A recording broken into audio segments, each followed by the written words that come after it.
Hello students, welcome to the session of Arihant Padhaku. I'm your maths mentor Zoha. Students, today we are going to start sample paper 3. The videos of sample paper 1 and paper 2 are already uploaded and the link will be available to you in the description box of this video. Okay, so those students who haven't watched that videos yet, please go and watch those videos of paper 1 and paper 2 because that are also important for you for your upcoming term 1. Okay, so let's start sample paper 3. So first we have section A. You know already कि हम लोग के 3 sections आने वाले हैं, ठीक है. 3 sections हैं. पेपर 1 और पेपर 2 में ऑलरेडी डिस्कस कर चुके हैं इन चीज़ों के बारे में कि आपका 90 मिनट्स का पेपर होगा, 40 मार्क्स का पेपर है, 3 sections होंगे. Section A is of 16 marks, B is of 16 marks and C is of 8 marks. तो सेक्शन A आपका 16 मार्क्स का है and out of 20 questions only you have to attempt 16 in your examination paper, ठीक है. But since we are solving the sample paper so हम सारे questions attempt करेंगे. Okay, ये आपको एक ग्राफ दिया गया है जिस ग्राफ की पॉलिनोमियल इक्वेशन रिप्रेजेंट करी गई है आपके स्टैंडर्ड इक्वेशन से. ओके, सो ये आपका ग्राफ है. अब इस ग्राफ के शेप के बारे में मैं पहले भी आपको बता चुकी हूँ. जब ग्राफ का शेप इस तरीके का होता है तो हम इस शेप को क्या कहते हैं, पैराबोला.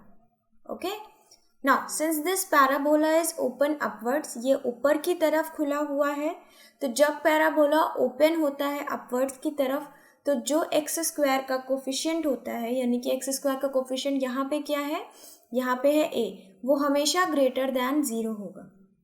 ओके, ये चीज़ आपको याद रखनी है कि जब पैराबोला ऐसे हो यानी ऊपर की तरफ खुला हुआ हो तो वहाँ पे जो एक्स स्क्वायर का कोफिशिएंट होता है वो पॉजिटिव होता है. ठीक है ना. और क्या चीज़ हम इस ग्राफ में देख रहे हैं, हम देख रहे हैं कि ग्राफ में ये पॉइंट P है और ये पॉइंट आपका नहीं दिया गया, इसको हम मान लेते हैं Q. तो ग्राफ 2 जगह पे कट कर रहा है, एक y एक्सिस को कट कर रहा है पॉइंट P पे और एक x एक्सिस को नहीं कट कर रहा है, लेकिन ये एक पॉइंट Q है जो कि आपके ग्राफ के इक्वेशन के ऊपर है. ओके, बट अगर हम इस पॉइंट के कोऑर्डिनेट्स देखें तो ये x एक्सिस लाइन यहाँ से कट कर रही है, ठीक है. ये यानी कहीं ना कहीं x एक्सिस को ये पॉजिटिव साइड पे कट कर रहा है, इधर x एक्सिस पॉजिटिव होती है. और सिमिलरली अगर हम p की बात करें तो ये भी y को पॉजिटिव साइड पे y की कट कर रहा है. Okay, so if a graph is cutting at y axis then वहाँ पे x का कोऑर्डिनेट क्या हो जाएगा, यहाँ पे x क्या का कोई कोऑर्डिनेट है, कोई कोऑर्डिनेट नहीं है आपका x का. इसका मतलब कि y एक्सिस पे जब ग्राफ कट करेगा तो x 0 हो जाएगा. तो अगर x 0 हो जाएगा तो हम x की जगह 0 रख सकते हैं plus b dot 0 plus c और ये हमें क्या देगा, y देगा. ठीक है, बिकॉज ये क्या है आपका, ये आपका y एक्सिस पे कट कर रहा है पॉइंट P. ठीक, हम P के कोऑर्डिनेट निकाल रहे हैं. अब यहाँ से आपका ये पूरी टर्म 0 हो गई, c बराबर क्या आ गया, y के. तो अगर P के हम कोऑर्डिनेट की बात करें तो x तो 0 था और इसका y कोऑर्डिनेट कितना आ गया, यहाँ से y आ गया c. इसका मतलब P है 0 और c. नाउ सिंस ये y axis positive y axis पे कट कर रहा है तो c यहाँ से आपको क्या मिल गया, c मिल गया कि c क्या होगा, ग्रेटर दैन 0 होगा. बिकॉज x 0 है और ये y एक्सिस पॉजिटिव है तो इसका मतलब c ग्रेटर दैन 0 है. ठीक है, अब अगर हम पॉइंट Q की बात कर लें सो Q पे आपका x का कोऑर्डिनेट क्या होगा, बिकॉज a स्क्वायर आपको पता है कि x में इक्वेशन गिवन है तो हमें x एक्सिस का भी कोऑर्डिनेट देखना पड़ेगा. तो अगर Q की बात करें तो ये x एक्सिस को कहाँ पे कट कर रही है, ये कट कर रही है -b/2a और ये पॉजिटिव साइड है x एक्सिस का, इसका मतलब कि ये ग्रेटर दैन 0 होगा. ठीक है, अब ग्रेटर दैन 0 होगा लेकिन ये देखिए यहाँ पे लगा तो निगेटिव साइन है, तो ये ग्रेटर दैन 0 कब हो सकता है, इसके लिए 2 कंडीशन आपके पास है. पहला, या तो a निगेटिव हो जाए. ठीक है, क्यों कह रही हूँ मैं a निगेटिव हो जाए, जब आपका a निगेटिव होगा तो ये -2a हो जाएगा और माइनस माइनस कट जाएगा, तब कहीं ये जाके ग्रेटर दैन 0 होगा. ये फर्स्ट कंडीशन है. ओके, दूसरी कंडीशन क्या है कि या तो आपका -b0 निगेटिव हो जाए, नॉट 0 निगेटिव. अगर -b निगेटिव हो गया तो ये आपका क्या हो जाएगा, +2a, तब ये ग्रेटर दैन 0 होगा. तो 2 कंडीशंस आपके पास हैं, लेकिन आपने पहले ही देख लिया है कि क्योंकि पैराबोला ओपन अपवर्ड्स की तरफ है तो a ग्रेटर दैन 0 ही रहेगा, a निगेटिव नहीं हो सकता. तो फर्स्ट कंडीशन हमारी ट्रू नहीं हो सकती. सिर्फ सेकेंड कंडीशन ट्रू हो सकती है, जिसके हिसाब से आपका बी क्या होगा, निगेटिव होगा। बी निगेटिव हुआ तो बी किस तरह होगा, बी लेस देन 0 होगा। सो आपने तीनों ही देख लिया कि कौन किस 0 से बड़ा होगा, कौन छोटा। सो इस हिसाब से कौन सा ऑप्शन आपका सही है, ऑप्शन नंबर बी, कि ए ग्रेटर देन 0 होगा, बी लेस देन 0 होगा और सी ग्रेटर देन 0 होगा। सो ये हमने किस पैराबोला के लिए निकाला, ये हमने उस पैराबोला के लिए निकाला जो कि ओपन है अपवर्ड साइड पे। ओके, सो फिर से देख लीजिए, पी के कोऑर्डिनेट निकाल लिए, क्योंकि ये वाई एक्सिस पॉजिटिव वाई थी तो सी ग्रेटर देन 0 होगा। सिमिलरली हमने यहाँ से क्यू का कोऑर्डिनेट आपको दिया था, लेकिन हमें चेक करना था कि पॉजिटिव साइड पे है तो एक्स के पॉजिटिव साइड पे, वाई का तो यहाँ पे कोई साइड नहीं आ रहा है, वाई निगेटिव है, बट हम वाई के लिए निकाल चुके हैं। तो हम एक्स के लिए निकाल रहे थे कि -b/2a ग्रेटर देन 0 होगा, because positive side x axis के है। तो ऐसे के लिए दो कंडीशन है, या तो बी निगेटिव हो जाए या ए निगेटिव हो नहीं सकता, बिकॉज पैराबोला अपवर्ड है, बी ही को निगेटिव होना पड़ेगा। सो यहाँ से हमें तीनों की वैल्यूज मिल गई। आई होप आपको सोल्यूशन क्लियर हो। Next question 2, the sum of the numerator and denominator of a fraction x/y is 8। ठीक है, if the denominator is increased by 1 the fraction becomes 1/2। Question कह रहा है न्यूमरेटर और डिनोमिनेटर जो फ्रैक्शन का है, न्यूमरेटर कौन है भाई, न्यूमरेटर है x, डिनोमिनेटर कौन है y, इन दोनों का सम 8 है। ये फर्स्ट पार्ट कह रहा है क्वेश्चन का। दूसरा कह रहा है अगर हम डिनोमिनेटर को 1 से इंक्रीज कर दें, तो डिनोमिनेटर था y, अगर इसको 1 से इंक्रीज कर दिया जाए, ठीक है, सो आपका फ्रैक्शन क्या बन जाता है, आपका फ्रैक्शन बन जाता है 1/2। ये आपकी क्या हो गई, सेकेंड इक्वेशन। अब इन्हीं दोनों इक्वेशंस को हम साइमल्टेनियसली सॉल्व कर लेंगे और हमारा xy आ जाएगा। ठीक है, लेकिन आपको क्या बोल रहा है क्वेश्चन, सिर्फ बोल रहा है कि आप एल्जेब्रिकली रिप्रेजेंट करो, xy की वैल्यू ना निकालो। सो xy की वैल्यू अगर हम नहीं निकालते हैं तो हमारी कौन सी इक्वेशन, कौन सा ऑप्शन सही हो रहा है। देखिए, सम वाला बात कर रहा है तो ये थर्ड ऑप्शन तो हो नहीं सकता। फर्स्ट ऑप्शन में x + 1/y, तो डिनोमिनेटर में 1 ऐड करना था, तो ये भी ऑप्शन नहीं हो सकता। नेक्स्ट आ जाइए, तो ये x + y = 8, x/y + 1।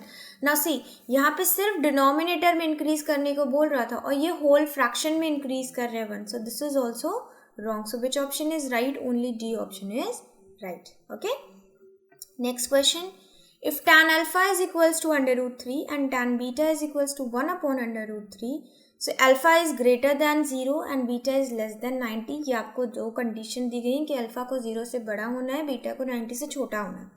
तब आप बताइए कि कॉट अल्फा प्लस बीटा किसके बराबर होगा। ठीक है ना, ये बताइए स्टूडेंट्स, tan अल्फा √3 ये आपका कब होता है, tan अल्फा √3 के बराबर कब होता है, ये बराबर होता है आपका tan 60 डिग्री पे। ठीक है, तो यहाँ से हमें अल्फा क्या मिल गया, 60 डिग्री मिल गया। सिमिलरली tan बीटा आपका 1/√3 कब बराबर होता है, ये बराबर होता है आपका tan 30 डिग्री पे। तो बीटा आपको यहाँ से क्या मिल गया, 30 डिग्री। ना देखिए, अल्फा 60 0 से बड़ा है, बीटा 30 90 से छोटा है, दोनों कंडीशन फुलफिल हो रही है। अब आपको वैल्यू किसकी निकालनी है, अब आपको वैल्यू निकालनी है कॉट अल्फा प्लस बीटा की।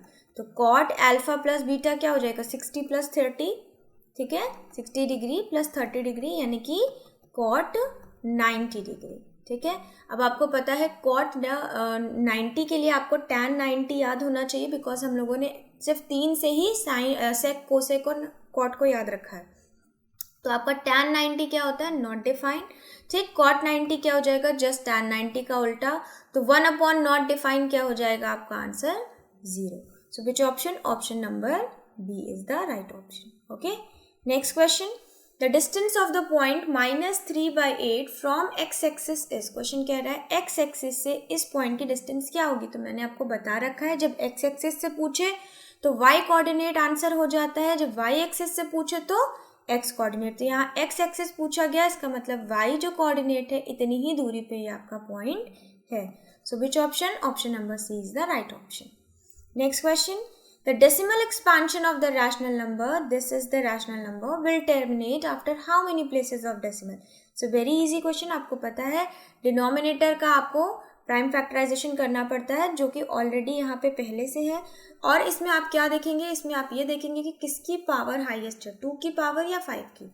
सो पावर 2 की हाईएस्ट है, इसका मतलब 4 डेसिमल बाद ये जो रैशनल नंबर का डेसिमल एक्सपेंशन होगा वो टर्मिनेट होगा। So option number D. Next question. The perimeter of a square circumscribing a circle of radius a centimeter. Now radius is given to you. ठीक है कि ये a सेंटीमीटर है और ये circumscribe है एक स्क्वायर के अंदर. So आपसे क्वेश्चन क्या पूछ रहा है कि perimeter of square क्या हो जाएगा. Now see this, if this is a then this is also a. So ये पूरा क्या हो गया स्टूडेंट्स 2a. तो यहाँ से आपको क्या मिल गया कि जो स्क्वायर की साइड है वो है 2a. Now perimeter of square is equals to 4 into side. 4 into side आपने निकाल ली है क्या 4 मल्टीप्लाई 2a. तो ये आपका आंसर आ गया 8a पेरीमीटर.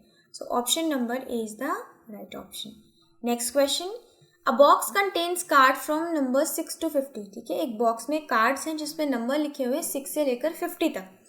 एक कार्ड आपको रैंडमली ड्रॉ करना है बॉक्स से. क्या प्रोबेबिलिटी होगी कि जो कार्ड आपने ड्रॉ किया है उस पे जो नंबर लिखा है वो परफेक्ट स्क्वायर है. तो 6 से 50 के बीच में कितने परफेक्ट स्क्वायर होते हैं. सबसे पहला परफेक्ट स्क्वायर क्या होगा 9. 9 के बाद 16. 16 के बाद 25. 25 के बाद next perfect square 36. After that you have 49. So how many perfect squares are between 6 to 50? 5 perfect squares. Okay, so favorable outcome 5. And how many total outcomes are there for this? You need to know that how many cards are there. So 6 आपके 50 और 6 है, इसका मतलब इनके बीच का card difference +1. Now this +1 का concept वो बच्चे जानते होंगे जिन्होंने मेरी पहले की वीडियोस देखी हैं. +1 हम क्यों करते हैं बेटा. +1 हम इसलिए करते हैं बिकॉज जब हम डिफरेंस लेते हैं तो हमने 50 भी छोड़ दिया होता है और 6 भी छोड़ दिया होता है. हमने सिर्फ इनके बीच के नंबर लिए होते हैं. बट अगर आप 6 से 50 ले रहे हो तो या तो आपको 6 इंक्लूड करना पड़ेगा या 50. सो सिंस हमने दोनों छोड़ दिया था तो हम क्या करते हैं एक नंबर ऐड कर देते हैं यानी कि +1 कर देते हैं. सो क्या हो जाएगा, ये आपका हो जाएगा 44. 44 + 1 45. So 5 upon 45 is the probability of perfect square. Okay, इसको simplify कर लीजिए, ये आपका हो जाएगा 1/9. Option number A is the right option. Okay, next question number 8. A boy walks 8 meter due east and 6 meter due south. जब आपके direction के क्वेश्चन आ जाए सबसे पहले डायरेक्शन बनाइए कि किस डायरेक्शन में क्या होता है. So north is here, south is here, east is here and west is here. ना इस फिगर के हिसाब से आप इसको ड्रॉ करिए. क्या कह रहा है, एक बॉय है वो ईस्ट की तरफ जा रहा है. कितना, मान लीजिए बॉय यहाँ पे है तो वो ईस्ट की तरफ गया. कितना ईस्ट की तरफ, 8 मीटर ईस्ट की तरफ. उसके बाद वहाँ से वो साउथ की तरफ गया. कितना साउथ की तरफ, तो साउथ नीचे की तरफ है तो नीचे आ गया बॉय. कितना, 6 मीटर. अब क्वेश्चन पूछ रहा है तो यहाँ पे आ गया कि कितना दूर है स्टार्टिंग. स्टार्ट कहाँ से किया था, यहाँ से वो कहाँ आ गया, यहाँ आ गया. सो आपको ये निकालना है इसकी डायमेंशन.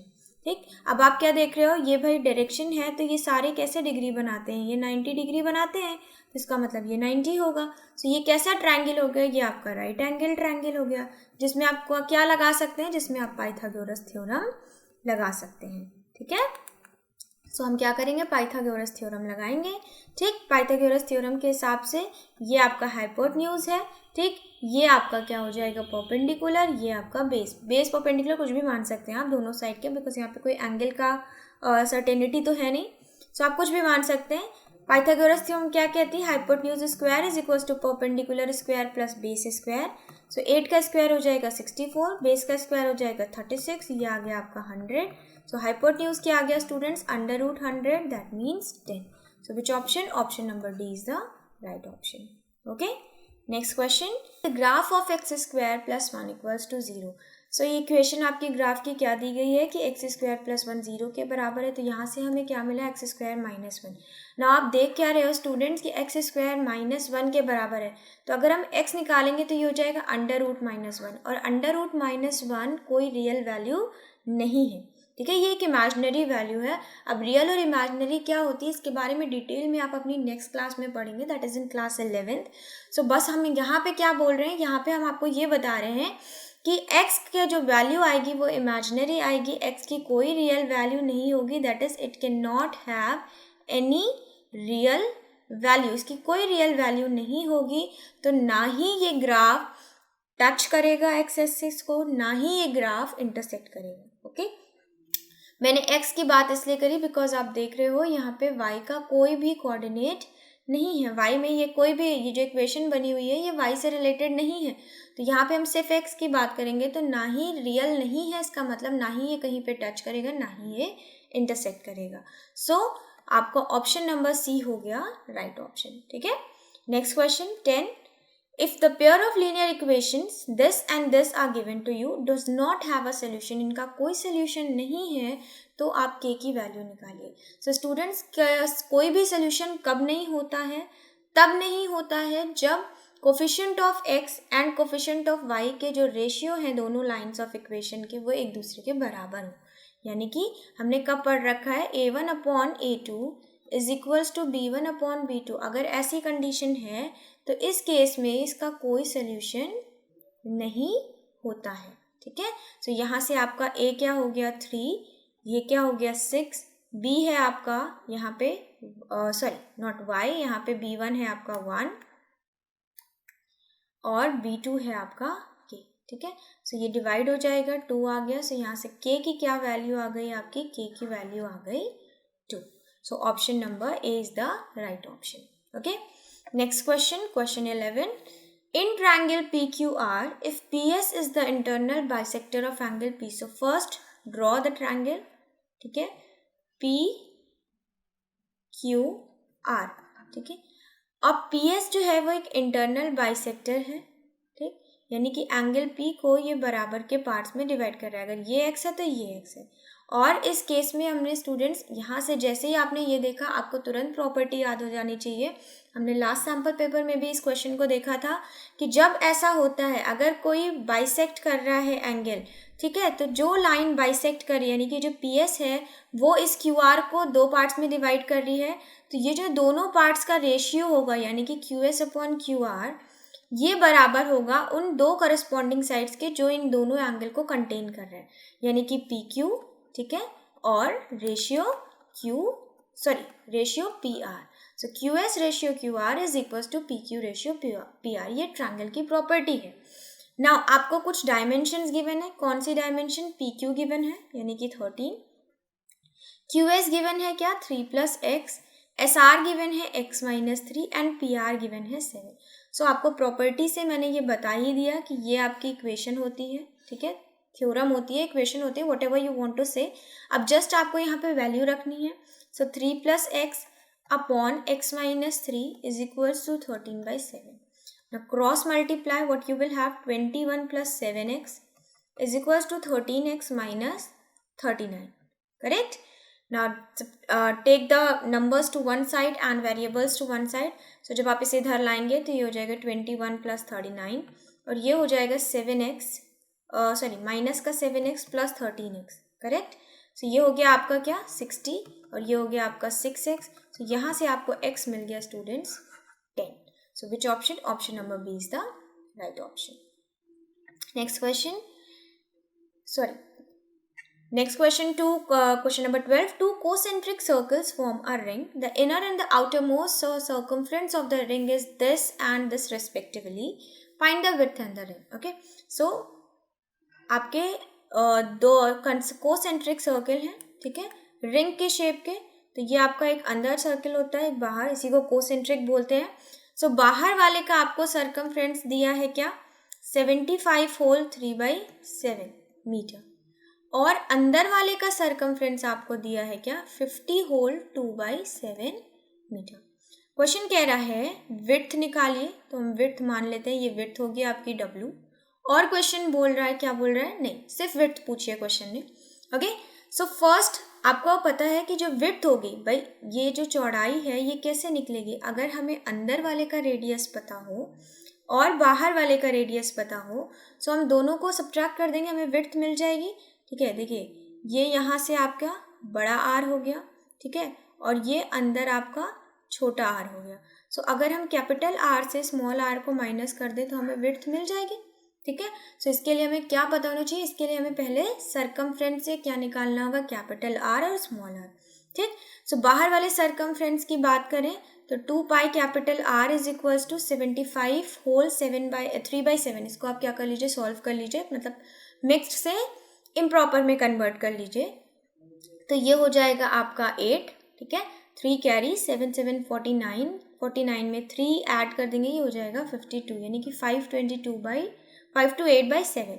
तो यहाँ से कैपिटल आर क्या आ जाता है, 5 to 8 अपॉन 14 पाई, ठीक है, सिंप्लीफाई कर लीजिए, 5 to 8 अपॉन 14 मल्टीप्लाई 22/7, ठीक, ये आपने सॉल्व कर लिया। ये हो गया आपका 2 से डिविजिबल, ये इसको डिवाइड कर लीजिए, 2 से डिविजिबल है, 264, क्या ये डिविजिबल है, यस, 12 टाइम्स, ठीक है, 22 से 12 टाइम्स डिविजिबल है, तो कैपिटल आर क्या आ गया स्टूडेंट्स, 12 आ गया।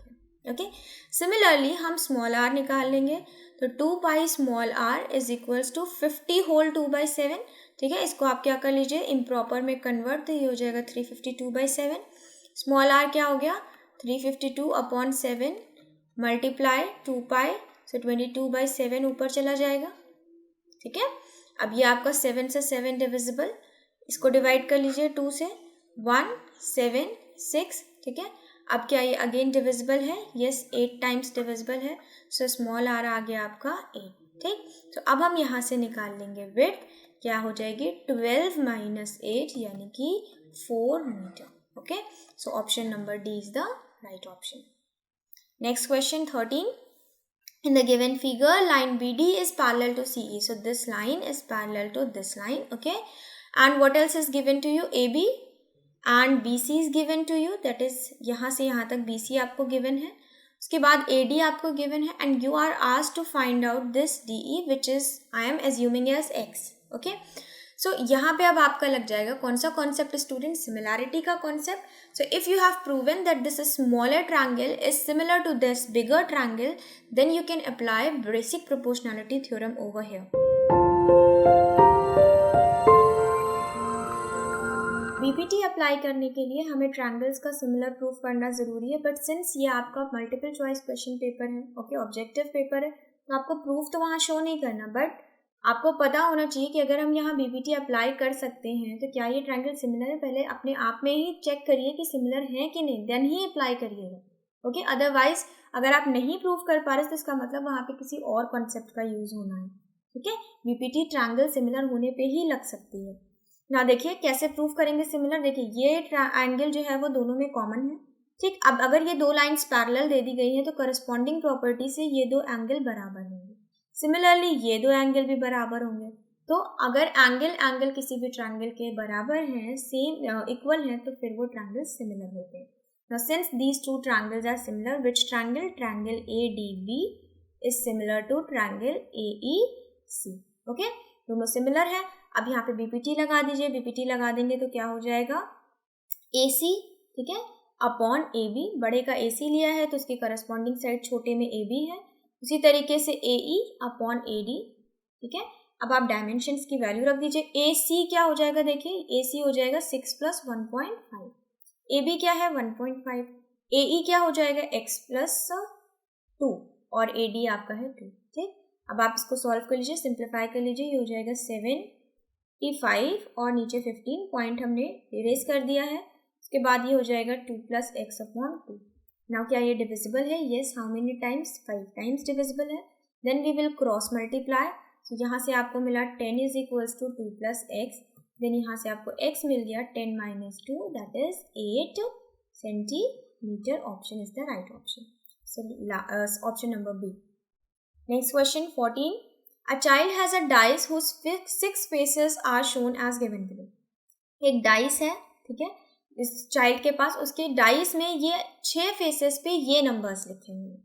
सो डाइस को थ्रो करने की प्रोबेबिलिटी बताइए, और क्या आना चाहिए थ्रो करने पे, 5 आना चाहिए, इसकी पॉसिबिलिटी बताइए। सो यहाँ पे 5 है क्या स्टूडेंट, जब इस डाइस पे 5 नंबर ही नहीं है तो क्या 5 आएगा, आप कितनी भी बार डाइस थ्रो करिए, तो this is an impossible event, और इम्पॉसिबल इवेंट की प्रोबेबिलिटी क्या हो जाती है, 0। So option number C is the right option. Next question, which one of the following is not a polynomial, इनमें से कौन पॉलिनोमियल नहीं है, ठीक है। सो पॉलिनोमियल इक्वेशन के लिए आपका जो पावर्स होनी, जो हमने पढ़ रखा है, ठीक है, बेसिक्स क्या है पॉलिनोमियल की, कि बेसिक ये है कि डिग्री कुछ भी हो सकती है, but power of any variable should not be negative, ठीक है, निगेटिव पावर नहीं होनी चाहिए. If power is negative then आपका वो क्या हो जाता है, वो आपका पॉलिनोमियल नहीं रहता. ठीक है, स्क्वायर रूट हो सकता है, क्यूब रूट हो सकता है, लेकिन निगेटिव पावर नहीं हो सकती. सो अगर आप देखें फर्स्ट ऑप्शन में आपकी निगेटिव पावर अवेलेबल है, इसका मतलब सिर्फ ये एक ऐसा है जो आपका पॉलिनोमियल नहीं हो सकता. करेक्ट. अगर यहाँ पे आप देख रहे हैं कि डिनोमिनेटर में है, तो देखिए बेटा यहाँ डिनोमिनेटर में तो ऊपर भी है, कहीं ना कहीं ये आपका सब्ट्रैक्ट कट जाएगा. ठीक है, कैसे कट जाएगा, देखिए एक्स स्क्वायर माइनस 2/5 है. इन दोनों ऑप्शन में तो आई डोंट थिंक किसी को कंफ्यूजन होगी, सिर्फ इसमें होगी. तो मैं ये ऑप्शन आपको एक्सप्लेन कर देती हूँ. देखिए ये एक्स स्क्वायर माइनस 25 है. ठीक, यानी कि a माइनस बी का होल स्क्वायर, 5 का स्क्वायर लिख सकते हैं ना इसको हम. तो यहाँ पे क्या आप आइडेंटिटी नहीं यूज कर सकते, इसकी जगह पे आप आइडेंटिटी यूज करेंगे तो क्या हो जाएगा, x plus not 25, x plus 5 और दूसरा हो जाएगा x माइनस 5. जब आप ऐसा करेंगे तो ये प्लस 5 इससे कट गया, तो डिनोमिनेटर में तो अब x बचा ही नहीं ना, तो पावर नेगेटिव आनी ही नहीं है. ठीक है, so option number A is the right option. Next question, question number 16 student. The age of a daughter is 1/3 the age of mother if the present age of the mother is x. ये question कह रहा है mother की present as को assume करिए कि वो x है. ठीक, मदर की प्रेजेंट एज है x ईयर. ठीक है, और जो डॉटर है वो मदर की 1/3 है. तो डॉटर की एज क्या हो जाएगी, 1/3 है मदर की, तो x/3 ईयर. क्वेश्चन पूछ रहा है 15 साल बाद डॉटर की एज कितनी होगी. तो अभी डॉटर की एज कितनी है, x/3. 15 साल के लिए हम क्या करेंगे, 15 ऐड कर देंगे. भाई अगर आज आप 10 ईयर्स के हो तो 15 साल बाद 25 के हो गए, तो क्या किया, 10 + 15 ही तो किया. सिर्फ डॉटर की एज अभी प्रेजेंटली ये है, तो 15 साल बाद कितनी हो जाएगी, इतनी. So option number A. 17. Check the relation between the following triangles. इनके बीच का रिलेशन चेक करिए. अब देखिए यहाँ पे 2 एंगल्स हैं, तो तीसरा एंगल हम कैसे निकाल सकते हैं, इन दोनों को ऐड करिए और 180 से सब्ट्रैक्ट कर दीजिए. करते हैं, क्या आएगा देखिए, 180 डिग्री माइनस इन दोनों को ऐड किया, ये हो जाएगा 7, 5 3 8 9 97. ठीक है, सब्ट्रैक्ट कर लेते हैं, क्या आंसर आता है, 10 - 7 हो जाएगा 3 और 17 - 9 हो जाएगा आपका 83. ठीक, सो ये आ गया 83 डिग्री. सिमिलरली यहाँ पे भी 2 एंगल्स गिवन है, थर्ड आपको नहीं पता.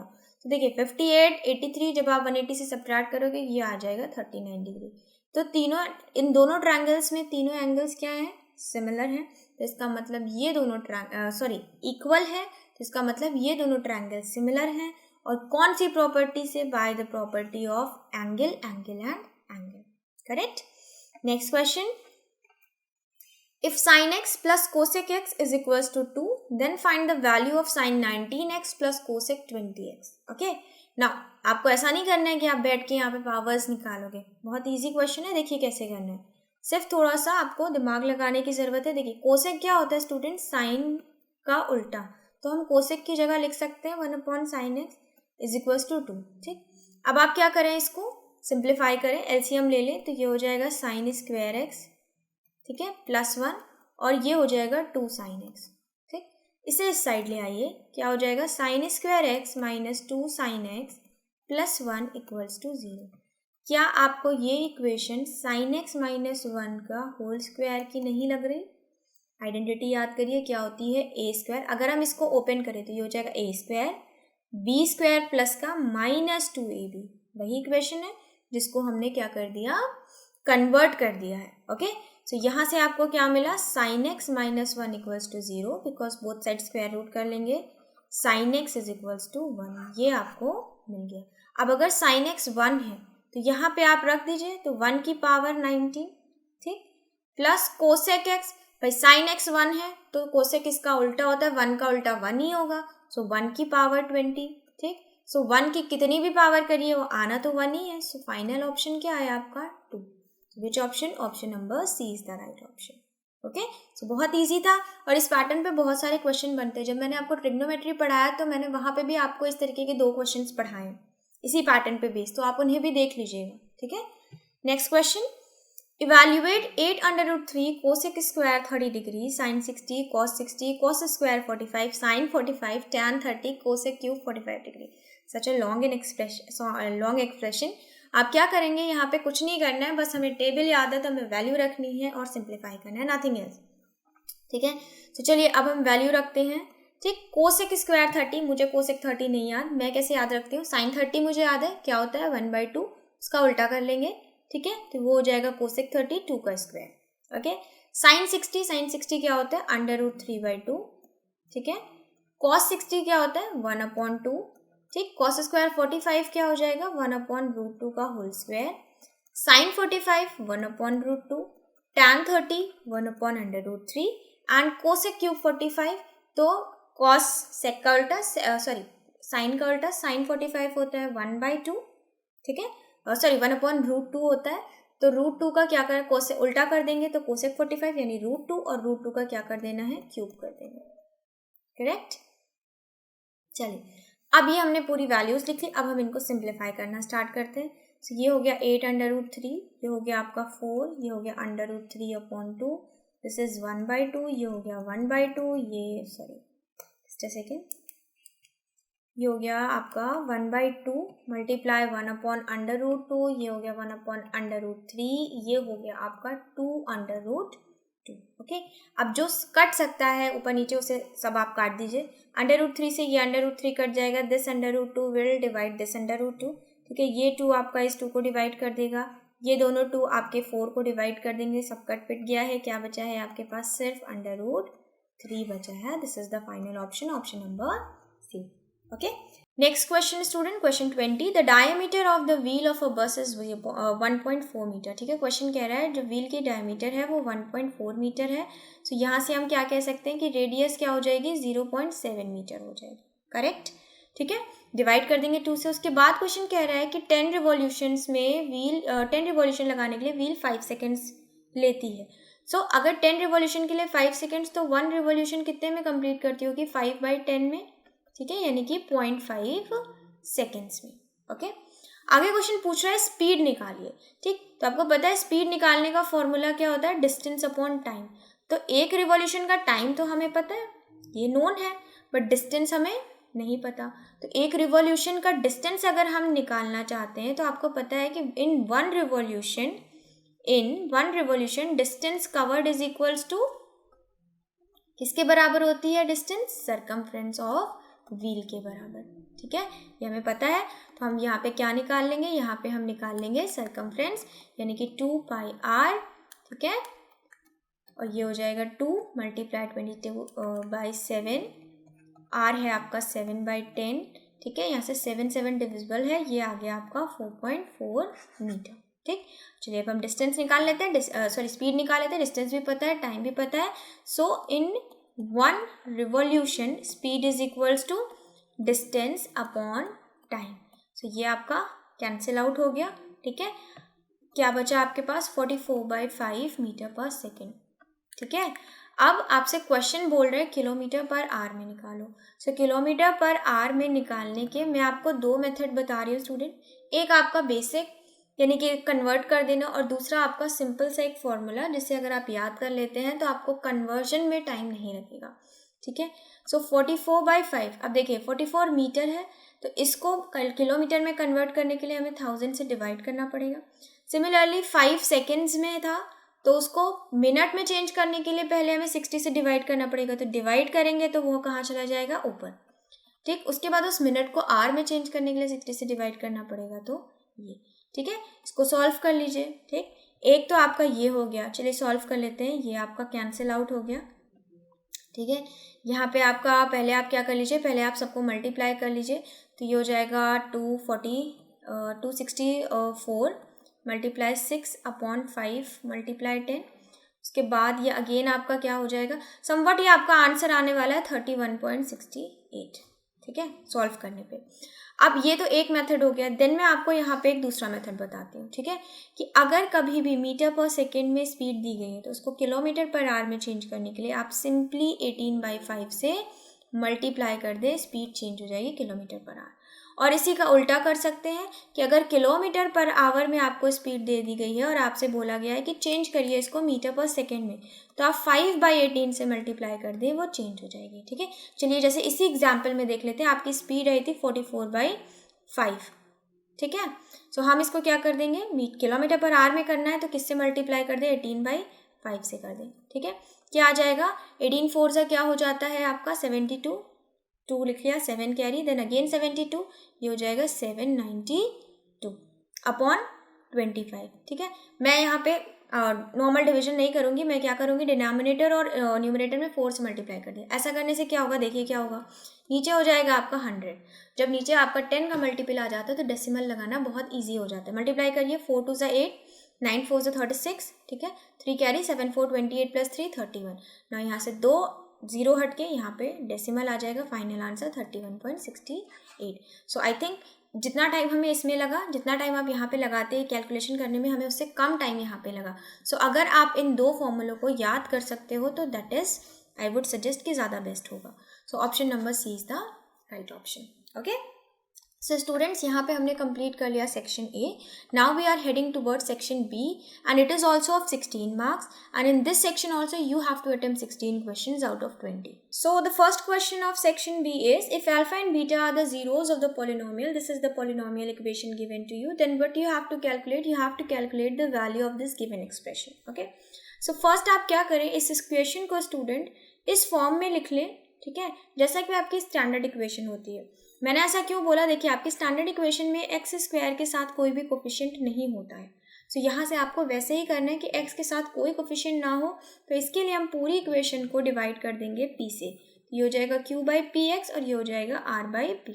ना आपकी स्टैंडर्ड इक्वेशन कैसी होती है, आपकी स्टैंडर्ड इक्वेशन आपको पता है होती है x² minus alpha plus beta का x, बाहर हो जाता है आपका प्रोडक्ट ऑफ जीरोस, ठीक है।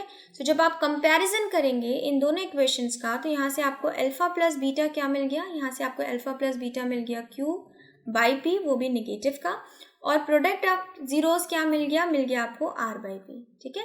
आपको गिवन क्या थी, ये एक्सप्रेशन गिवन थी, इसको हम पहले सिंप्लीफाई कर लेते हैं। तो एलसीएम आ जाएगा अल्फा बीटा, ऊपर हो जाएगा अल्फा स्क्वायर, यहाँ हो जाएगा बीटा स्क्वायर, यहाँ हो जाएगा 2 अल्फा बीटा। अब अगर आप इस न्यूमरेटर के पार्ट को देखें तो ये क्या है, ये एक आइडेंटिटी है, ठीक है। कौन सी आइडेंटिटी, अल्फा प्लस बीटा के होल स्क्वायर की आइडेंटिटी, और डिनोमिनेटर में है अल्फा बीटा। तो क्या करेंगे हम, अब हम यूज़ करेंगे अपने इन दोनों वैल्यूज़ का। अल्फा प्लस बीटा की जगह क्या रखेंगे, -q/p, उसका स्क्वायर करना है तो हो जाएगा q²/p² whole divided by r/p, ठीक है। r/p, एक p आपका इस p को डिवाइड कर देगा। What you will have q²/rp as your answer. So which option is right? Option number A is the right option. Okay. If HCF, what will be the LCM? अगर HCF 2 number का ये है तो इन्हीं दोनों number का LCM क्या होगा। बहुत सिंपल है, आपको फॉर्मूला बस पता होना चाहिए कि LCM और HCF का प्रोडक्ट उन्हीं दोनों नंबर के प्रोडक्ट के बराबर होता है जिनका हम LCM और HCF कैलकुलेट कर रहे हैं। तो HCF नहीं आपको दिया है, LCM नहीं पता। HCF है 9, दोनों नंबर है 306 और 657, ओके 657।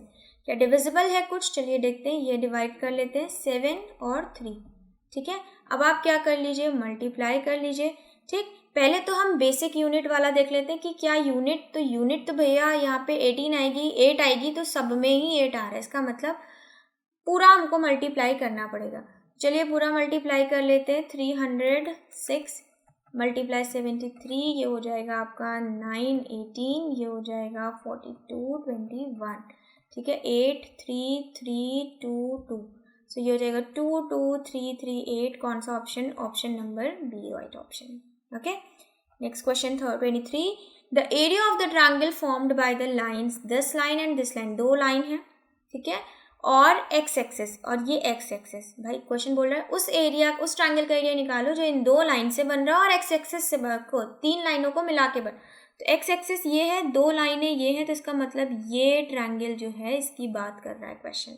ओके, अब इसका एरिया निकालना है। किसी भी ट्रायंगल का एरिया क्या होता है, area of any particular triangle is half base into height, correct. So half base क्या हो जाएगा, देखिए बेस तो इतना ही होगा ना, यहाँ से लेकर यहाँ तक ये बेस होगा, ठीक है। अब इसको निकालने के लिए आप x के कोऑर्डिनेट का डिफरेंस ले लीजिए। तो यहाँ x का कोऑर्डिनेट है 6, यहाँ है 1, तो 6 - 1 बेस आ गया आपका 5, ठीक है। So base is 5। Now height की बात करें तो हाइट क्या होती है, परपेंडिकुलर डिस्टेंस। सो ये आपकी क्या हो गई, हाइट हो गई। ये कितना होगा स्टूडेंट, भाई डी का कोऑर्डिनेट गिवन है, ये क्या है, ये y के पैरेलल है, तो जितनी डिस्टेंस यहाँ की होगी वही तो ये भी होगी। सो y का कोऑर्डिनेट क्या है 2, तो इसका मतलब इसकी डिस्टेंस आ गई 2। तो यहाँ पे आ गया आपका 2, डिवाइड हो गया, क्या आया आपका area 5 square units, okay. Option number B. ठीक है, next question 24। In the following figure LM is parallel to BC। LM जो है वो BC के पैरेलल है और सिमिलरली LN जो है वो CD के पैरेलल है। Then which of the following relation is true. Then इनमें से कौन सा रिलेशन ट्रू है। ठीक, अब देखिए आप यहाँ पे अगर ये दोनों पैरेलल हैं, ठीक है, सो ये वाला जो ट्रायंगल है सिमिलैरिटी, सिमिलर प्रूफ कर सकते हैं, एंगल कॉमन है, पैरेलल है, तो ये दोनों एंगल होगा। सिमिलरली यहाँ पे एंगल कॉमन है बड़े ट्रायंगल छोटे ट्रायंगल में और ये दोनों angle. So by A angle angle angle two triangles are similar. कौन कौन से सिमिलर है मेरे बोलने से तो समझ में नहीं आएगा, बट मैं आपको लिख देती हूँ। ठीक है, so triangle AML is similar to triangle ABC and triangle ANL, okay, just a second, ANL is similar to triangle ADC, okay, ये दो ट्रायंगल सिमिलर प्रूव किए हैं हमने। ठीक है, अब अगर सिमिलर है तो बेसिक प्रोपोर्शनैलिटी थ्योरम लग सकती है। चलिए लगाते हैं बेसिक प्रोपोर्शनैलिटी थ्योरम। ठीक है, क्या हो जाएगी, ओके, AM अपॉन AB, ठीक है, हम फर्स्ट वाले ट्रायंगल में लगा रहे हैं, AM upon AB is equals to AL upon AC, ये फर्स्ट ट्रायंगल से लगाया। सिमिलरली दूसरे ट्रायंगल में लगा लीजिए, AN upon AD is equals to AL upon AC। ठीक है, अब ये आपके दोनों ही ट्रायंगल्स में क्या आ रहे हैं, AL अपॉन AC कॉमन आ रहा है, तो आप क्या कर सकते हो, फर्स्ट और सेकेंड से इक्वेट करके बना सकते हो कि बाई, ठीक है, by first and second what we get AM, okay, upon AB is equals to AN upon AD। और ये कौन सा ऑप्शन है स्टूडेंट, ये फर्स्ट ऑप्शन आपका है। ठीक है, तो ये फर्स्ट ऑप्शन आपका सही है। हमने क्या किया, दोनों ट्रायंगल्स में बेसिक प्रोपोर्शनैलिटी थ्योरम लगाई, कॉमन साइड को इंक्लूड करके, देन इन कॉमन साइड्स को इक्वेट कर दिया। सो हमें ये पता चल गया कि AM अपॉन AB इस ट्रायंगल का AM इस ट्रायंगल और AB इस ट्रायंगल के AN और AD के रेशियो के बराबर है। Okay, next, from the given figure find the value of 25 sin square theta plus 2 cos square theta minus tan theta. Now students, as you can see the figure, hypotenuse, perpendicular, base, all the dimensions are given to you. So यहाँ पे हमें sin और cos के लिए angle वाला formula नहीं, यहाँ पे हमें वो वाले फॉर्मूले लगाने जो आपके रेशियो वाले फॉर्मूले थे। ठीक है, तो सबसे पहले हम sin निकाल लेते हैं। sin थीटा क्या हो जाएगा, परपेंडिकुलर अपॉन हाइपोटेन्यूज, तो ये हो जाएगा 8/10। ठीक है, इसको और सिंप्लीफाई कर ले तो हो जाएगा 4/5। cos थीटा कर लें तो cos थीटा हो जाएगा बेस अपॉन हाइपोटेन्यूज, बेस है आपके 6, हाइपोटेन्यूज है 10, तो ये हो जाएगा 3/5। tan थीटा की बात करें तो tan थीटा होता है परपेंडिकुलर अपॉन बेस, तो ये हो जाएगा आपका 8/6 यानी कि 4/3। ठीक है, अब हमने तीनों वैल्यूज निकाल ली, वो हम गिवन एक्सप्रेशन में पुट कर देते हैं, तो ये हो जाएगा 25। साइन स्क्वायर थीटा आपका क्या हो जाएगा 16/25 प्लस 2 cos स्क्वायर थीटा, तो cos स्क्वायर थीटा हो जाएगा 9/25, उसमें आप 2 मल्टीप्लाई कर दें तो हो गया 18/25 माइनस tan थीटा हो गया 4/3। अब सिंप्लीफाई करने के लिए आप क्या ले लें, एलसीएम। ना एलसीएम विल बी 25 मल्टीप्लाई 3। मैंने ऐसे क्यों लिख दिया, बिकॉज आपको पता है 25 और 3 को प्राइम नंबर्स है और को प्राइम नंबर्स के एलसीएम उनका प्रोडक्ट होता है। ओके, सो जब हम यहाँ पे लेंगे तो 3 मल्टीप्लाई हो जाएगा 16 से 48, यहाँ जब चेक करेंगे तो आपका 18 मल्टीप्लाई हो जाएगा 3 से 54, यहाँ जब लेंगे तो 25 मल्टीप्लाई हो जाएगा 4 से यानी कि 100। Okay, now this 25 will divide this 25, क्या बचा आपके पास, ऊपर है आपके पास 102, ओके, माइनस 100 अपॉन 3, इसको सॉल्व कर लीजिए, आंसर आ जाएगा 2/3 यानी कि option number A right option है। Okay, next question 26, if the radius of the circle is diminished by 10%, okay, question कह रहा है कि अगर हम सर्कल के रेडियस को घटा देते हैं, गायब कर देते हैं 10%, तो उसका एरिया कितना डिमिनिश हो जाएगा। ठीक है, सो एरिया डिपेंड करता है आपके रेडियस पे, तो जाहिर है उस पर फर्क पड़ेगा। देखिए, अगर आपकी रेडियस, हम इसको 100 से लेके सॉल्व करेंगे या 10 से लेके, वट एवर यू वांट। ठीक, मान लीजिए अगर सर्किल का रेडियस पहले इनिशियली था 100 सेंटीमीटर, ठीक, अगर हम उसको 10% घटा देते हैं स्टूडेंट, तो अब हमारा रेडियस कितना बचा 90 सेंटीमीटर, न्यू रेडियस। ठीक है। अब ये 90 कहाँ से है, इसको मैं आपको थोड़ा सा रफ में करके दिखाती हूँ। देखिए 10% इंक्रीज करना है, इनिशियली रेडियस था 100, तो 10%, 100 का 10% कितना हो जाएगा, 10 हो जाएगा। ठीक, 100 का 10% क्या हो जाएगा आपका, 10 हो जाएगा। ठीक है, और आपका रेडियस कितना था, 100 था, तो 100 में आपको इसको 10 को डिक्रीज करना पड़ेगा बिकॉज डिमिनिश हो रहा है, तो 100 माइनस 10 आपका क्या हो जाएगा, 90 सेंटीमीटर। सो यहाँ से मैंने निकाल लिया। ठीक, इसीलिए 100 लेके चलते हैं ताकि हमें ये जो इतना टाइम वेस्ट किया ना, हमें ये ना करना पड़े। जितना परसेंट बोल रहा है बस उतना घटा दो, 100 इसीलिए लिया जाता है। ठीक है, सो 100 10% बोल रहा था, 10 घटा दीजिए, डायरेक्ट आ गया 90। आपको ये कैलकुलेशन करने की ज़रूरत नहीं। जब आपका रेडियस था 100 तो आपका एरिया कितना था स्टूडेंट्स, पाई आर स्क्वायर, यानी कि हो जाएगा ये आपका 140 आ गए और पाई, ये आपका एरिया हो गया। जब आपका न्यू रेडियस है 90 सेंटीमीटर तो आपका एरिया क्या हो जाएगा, न्यू एरिया, ये हो जाएगा पाई न्यू आर का स्क्वायर। ठीक है, यानी कि 90 का स्क्वायर करेंगे क्या हो जाएगा, ये हो जाएगा 8100 और पाई। ठीक है, अब आपको क्या निकालना है, आपको देखिए आंसर्स दिए गए हैं परसेंटेज में, तो परसेंटेज के लिए आप पहले ये निकालिए कितना डिक्रीज हो रहा है, पुराने और नए एरिया में फ़र्क कितना है, इसके लिए आप इन्हें सब्ट्रैक्ट करेंगे तो आंसर क्या आएगा, 1900 पाई। सो जितना डिक्रीज हो रहा है वो आपका होता है न्यूमरेटर में।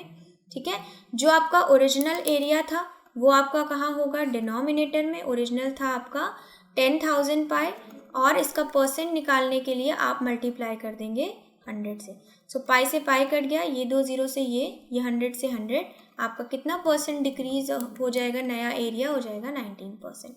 Option number B is the right option. Okay, next question, if triangle B A C अगर ट्राइंगल है जिसमें एंगल ए है आपका 90 डिग्री। ठीक है, सो आप सबसे पहले ट्राइंगल ड्रॉ करिए। ठीक, ए है ये आपका, ये क्या है 90 डिग्री, ये है बी, ये है C. So from A a perpendicular A D is drawn on B C. A से आपका बी सी पे एक परपेंडिकुलर ड्रॉन है, क्या, ये। ठीक है, क्या नाम दिया है इसको, डी।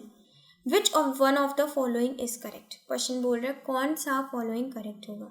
सो अगर आपने सिमिलैरिटी ट्रायंगल अच्छे से पढ़ा है और आपको याद है तो आपको पता है कि ये जो 3 राइट एंगल ट्रायंगल्स फॉर्म हुए हैं ये तीनों एक दूसरे के सिमिलर होते हैं, ये हमने वहाँ से पढ़ रखा है। तो क्या आपका के इनमें से कोई ऑप्शन सही है, पहला देखिए, कह रहा है A B C is similar to D A C. बड़ा वाला ट्रायंगल इस छोटे 1, मान लीजिए बड़ा ट्रायंगल हो जाता है आपका 3, ये वाला ट्रायंगल है 1, ये वाला ट्रायंगल है 2। सो फर्स्ट कह रहा है कि 3 जो है वो सिमिलर है 2 के, यस है, राइट एंगल ट्रायंगल है।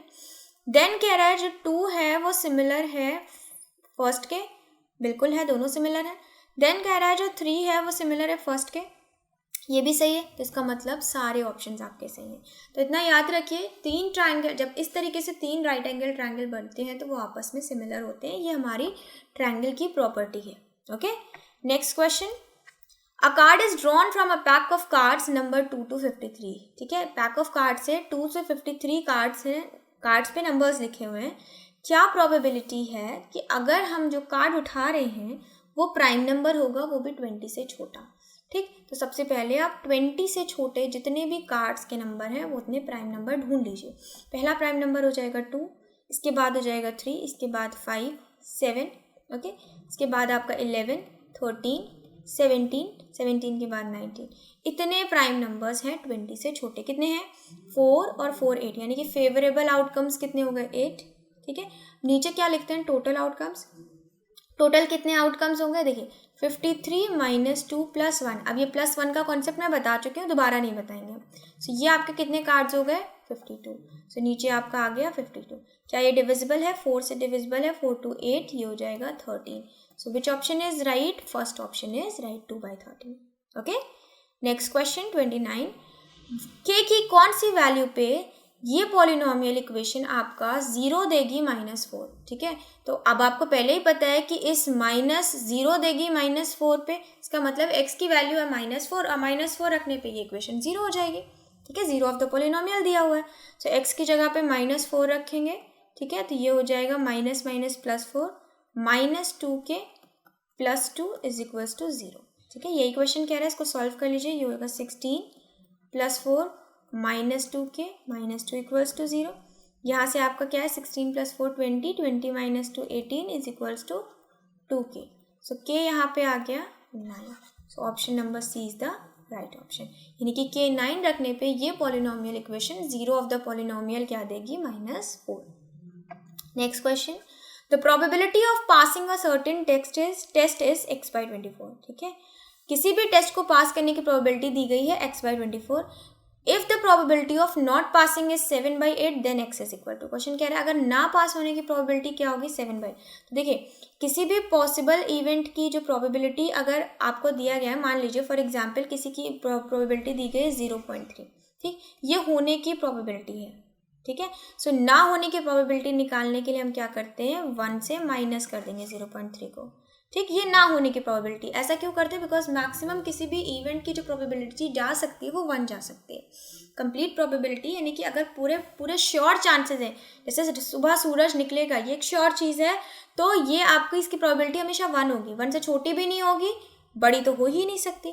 सो श्योर इवेंट की प्रोबेबिलिटी 1 होती है, इसीलिए हम क्या करेंगे, ना होने की प्रोबेबिलिटी के लिए हम 1 से होने वाली प्रोबेबिलिटी को माइनस कर देते हैं। यही कॉन्सेप्ट आप यहाँ पे अपनाएंगे कि अगर होने के चांसेस x/24 है, तो ना होने का क्या हो जाएगा, 1 - x/24। और ये ना होने का जो है ये आपको दिया गया है 7/8। 1 - x/24 = 7/8। ठीक है, इसको आप सिंप्लीफाई कर लें, ये क्या हो जाएगा, 24 - x, just a second, 24 - x upon 24 = 7/8। ठीक है, ये आपका 3 से डिविजिबल है, यहाँ से आपका क्या है, 24 - x = 21। इसे आप फर्दर सॉल्व कर लेंगे तो x आ जाएगा 3। Option number B is the right option. Okay, next question 31। To place a pole vertical on the ground, a guy attach a wire of length 26 meter to it at a top 10 meter away from its foot। ठीक है, ये एक पोल है, ठीक, ये vertically खड़ा रहे, इसके लिए क्या करता है, एक बंदा जो है वो इसके टॉप को ग्राउंड से अटैच कर देता है। ठीक, एक स्ट्रिंग की वजह से, एक स्ट्रिंग या वायर कह लें। ठीक है, अब आपको कुछ चीज़ें, कुछ डायमेंशन दी गई, तो ये क्या बन रहा है कि एक राइट एंगल ट्रायंगल बन रहा है, बिकॉज पोल वर्टिकली खड़ा है तो 90 डिग्री बनाएगा। ठीक है, वायर की लेंथ आपको 26 मीटर दी गई थी, यानी कि ये आपका 26 है। ठीक, और क्या दिया गया था, ये बोला गया है कि ये जो वायर लगाया है इसने, ये 10 मीटर अवे है पोल के फुट से। ठीक है, तो ये आपका 10 मीटर है, ये 26 मीटर है। अब आपको बताना है कि पोल की लेंथ क्या होगी, तो इट्स वेरी इजी। ठीक है, कैसे निकालेंगे पोल की लेंथ, आप पाइथागोरस थ्योरम इस्तेमाल कर लें पीजीटी से, तो ये हो जाएगा hypotenuse square equals to perpendicular square, यानी कि पोल का square plus base square. So hypotenuse square यानी कि 26 का स्क्वायर, perpendicular square plus base square यानी कि 10 का स्क्वायर। ओके, ना 26 का स्क्वायर निकालते हैं। ठीक है, मैट्रिक्स से निकाल रहे हो, आप अपने बेसिक मेथड से निकाल लीजिए। कैसे निकालेंगे, 4 हो जाएगा, ओके, ये हो जाएगा 24, ये हो जाएगा 36, तो आपका यहाँ से आया 676। तो 676 - 100 = p², ये हो गया 576 = p², और यहाँ से p आ गया आपका √576। अब स्क्वायर रूट ऑफ 576 किसका होता है, आई थिंक 24 का होता है। ठीक है, तो ये हो जाएगा 24। ठीक, अब यहाँ पे देखिए 4 ही ऑप्शन अवेलेबल हैं, 10 का 100 होगा, 28 का समवॉट आपका यूनिट डिजिट 4 आएगी, 4 तो है नहीं यहाँ पे, 20 का 400 होगा, तो 24 ही बचा आपका option. So option number D is the right option. Okay, next question, a 2-digit number where 10th digit is greater than 1st digit is obtained by either multiplying the sum of the digits by 8 and adding 1, or by multiplying the difference of the digits by 13 and adding 2। Question कह रहा है 2 digit का number है जिसमें 10 digit जो है वो greater than है 1st डिजिट से। ठीक है, देखिए 10x + y ये आपका 2 डिजिट का नंबर का फॉर्मूला होता है। अब यहाँ पे 10th डिजिट कौन है, यहाँ पे 10th डिजिट है x, ठीक है, और y क्या है, यूनिट डिजिट। और क्वेश्चन कह रहा है जो 10th डिजिट है वो यूनिट डिजिट से ग्रेटर है। ठीक, और कैसे ऑब्टेन्ड होती है, is either obtained by multiplying the sum of digits by 8। ठीक है, ये जो क्वेश्चन है ये कह रहा है कि जो आपका नंबर है ये कैसे मिलता है, पहला आपका तब मिलता है जब आप डिजिट्स का सम करें, ठीक है, और इसको 8 से मल्टीप्लाई कर दें। ठीक, और इसमें ऐड कर दे 1, ठीक। और दूसरा कब मिलता है ये नंबर? तब मिलता है जब आप इनके डिफरेंस को, ठीक है, बड़ा कौन है डिफरेंस में, आपको बड़ा पहले लेना होगा, तो x बड़ा है, ठीक, इसीलिए यहाँ पे ये चीज़ आपको स्पेसिफाई करी गई है। इनके डिफरेंस को 13 से मल्टीप्लाई कर दे और 2 ऐड कर दे। तो ये दो आपको यहाँ से इक्वेशन मिली, इसको हम सिंप्लीफाई कर लें अब। 10x plus y is equals to 8x plus 8y plus 1, ठीक है। और थोड़ा सिंप्लीफाई कर लीजिए, क्या मिलेगा आपको? 2x minus 7y equals to 1, ठीक। नेक्स्ट इक्वेशन को सिंप्लीफाई करें, 10x plus y is equals to 13x minus 13y plus 2। इसको थोड़ा और सिंप्लीफाई करिए, क्या हो जाएगा आपका? ये x है यहाँ पे, ठीक है। सो ये हो जाएगा आपका 14y minus 3x is equals to 2। दो चीज़ें मिल गई आपको। अब इन दो इक्वेशंस को आप साइमल्टेनियसली सॉल्व करके नंबर निकालेंगे, ठीक है। चलिए साइमल्टेनियसली सॉल्व कर लेते हैं। मैं मेथड यूज़ करने जा रही हूँ एलिमिनेशन का। एलिमिनेशन के लिए आपको दोनों में से कोई एक वेरिएबल एलिमिनेट करना पड़ेगा। तो हम इक्वेशन फर्स्ट को मल्टीप्लाई कर रहे हैं, इक्वेशन फर्स्ट को मल्टीप्लाई कर रहे हैं -2 से, सॉरी नॉट -2 +2 से, ठीक है, सिर्फ 2 से मल्टीप्लाई कर रहे हैं। तो जब ऐसा करेंगे तो क्या हो जाएगा? 4x minus 14y is equals to 2। अब आपकी second equation as it is है, ठीक है, क्या है? ये है आपकी -3x plus 14y is equals to 2।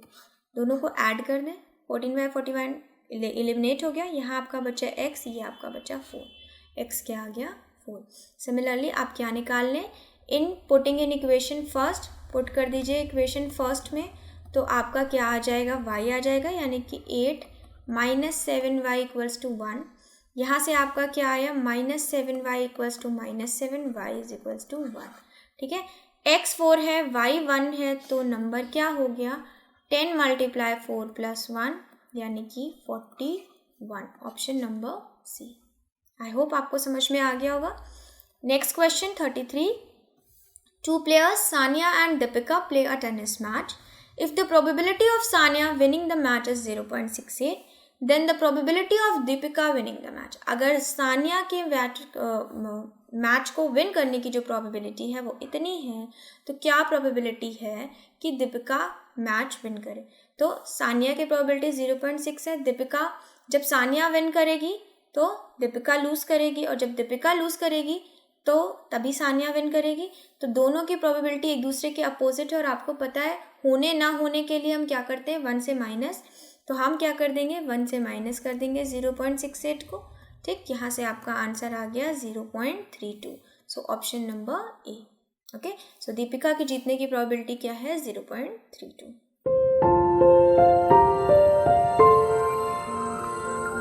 In an equilateral triangle ABC, G is the centroid. Each side of the triangle is 6 cm. The length of AG is, ठीक है।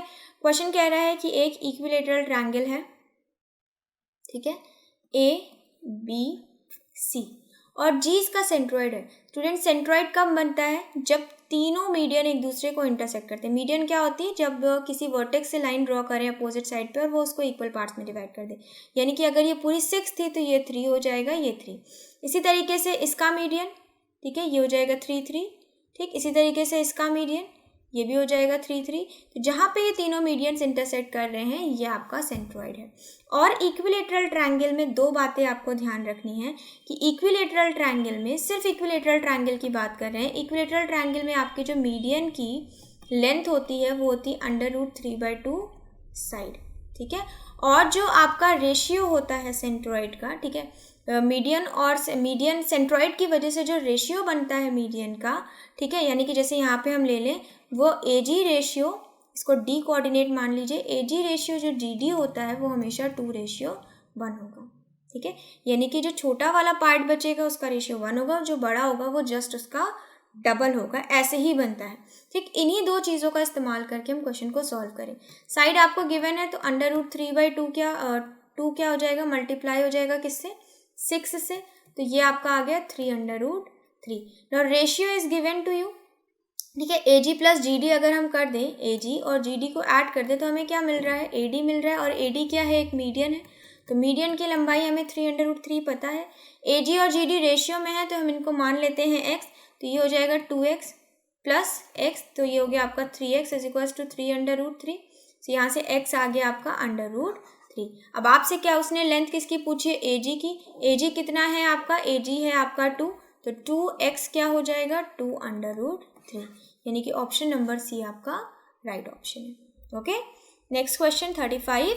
The value of 1/cos theta, 1/cot theta, 1/cos theta minus 1/cot theta, इसका आपको निकालना है।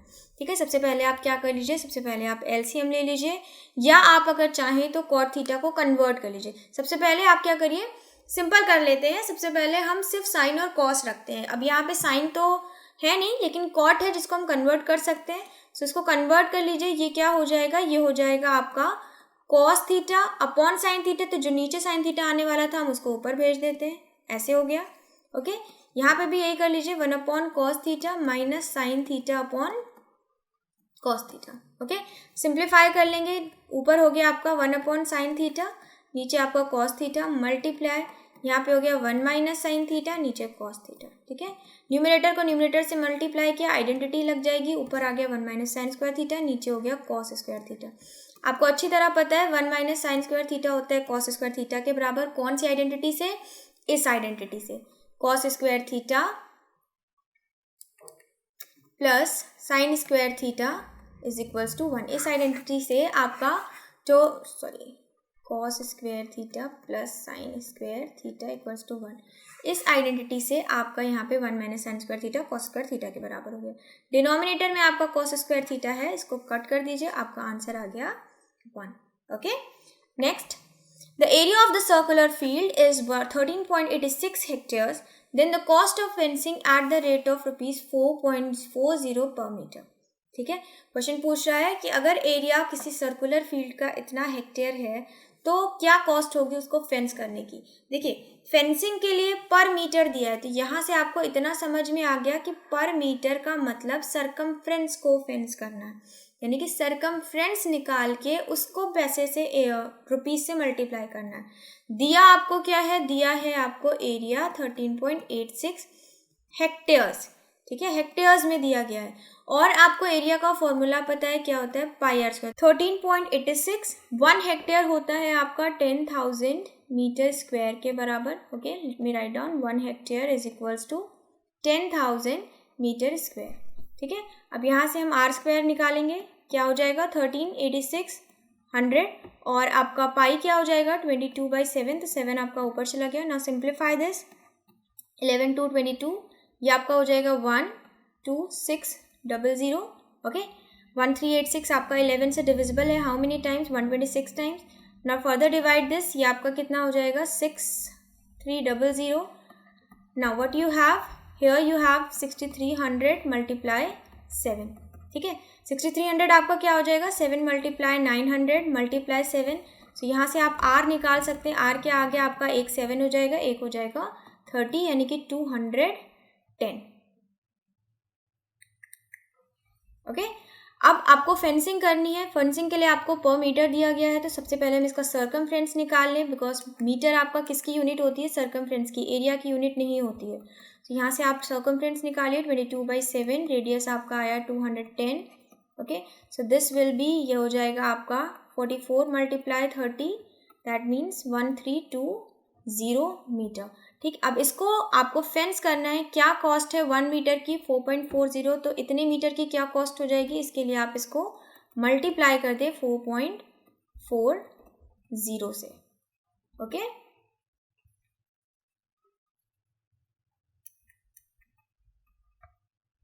So what will be the answer, just multiply it. आपके 2 0 तो ऐसे ही cancel हो जाएंगे, पॉइंट लग जाएगा। ठीक है, जस्ट आपको 44 को मल्टीप्लाई करना है 132 से।